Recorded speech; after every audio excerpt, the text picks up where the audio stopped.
Japan ने हाल ही में भारत में एक बांस बायोफ्यूल रिफाइनरी प्रोजेक्ट के लिए $400 मिलियन का फंड देने का फैसला किया है। यह एक बेहद महत्वपूर्ण कदम है जो न केवल भारत की ऊर्जा जरूरतों को पूरा करेगा बल्कि पर्यावरण के लिए भी फायदेमंद साबित होगा। बांस, जो भारत में प्रचुर मात्रा में पाया जाता है, एक नवीकरणीय संसाधन है।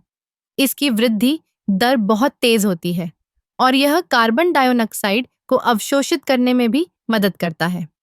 इस प्रोजेक्ट के तहत बांस का उपयोग बायोफ्यूल बनाने के लिए किया जाएगा, जो पारंपरिक जीवाश्म ईंधनों का एक प्रभावी विकल्प है। इस रिफाइनरी के निर्माण से स्थानीय अर्थव्यवस्था को भी बढ़ावा मिलेगा, हजारों लोगों को रोजगार मिलेगा और यह ग्रामीण क्षेत्रों में विकास को गति देगा।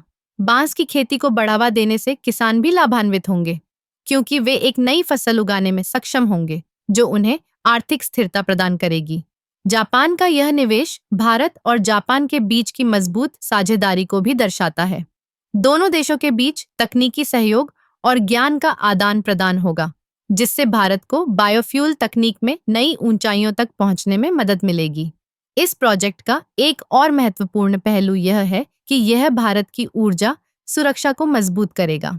भारत, जो ऊर्जा के लिए काफी हद तक आयात पर निर्भर है, अब अपने नवीकरणीय संसाधनों का उपयोग करके आत्मनिर्भर बनने की दिशा में एक बड़ा कदम उठा रहा है।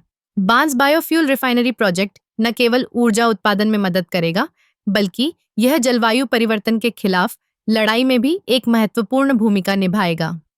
जब हम बायोफ्यूल का उपयोग करते हैं, तो हम पारंपरिक ईंधनों के उपयोग को कम करते हैं, जिससे वायुमंडल में कार्बन उत्सर्जन घटता है। इस प्रकार जापान का यह निवेश न केवल आर्थिक दृष्टिकोण से महत्वपूर्ण है, बल्कि यह पर्यावरण के लिए भी एक सकारात्मक कदम है। यह प्रोजेक्ट भारत को एक नई दिशा में ले जाने का अवसर प्रदान करता है, जहां हम न केवल अपनी ऊर्जा जरूरतों को पूरा कर सकते हैं, बल्कि एक स्थायी भविष्य की ओर भी बढ़ सकते हैं। इस पहल के माध्यम से हम एक ऐसे भारत की कल्पना कर सकते हैं जो न केवल अपने संसाधनों का सही उपयोग कर रहा है, बल्कि वैश्विक स्तर पर भी एक उदाहरण प्रस्तुत कर रहा है। यह एक नई शुरुआत है जो हमें एक उज्जवल और हरित भविष्य की ओर ले जाएगी।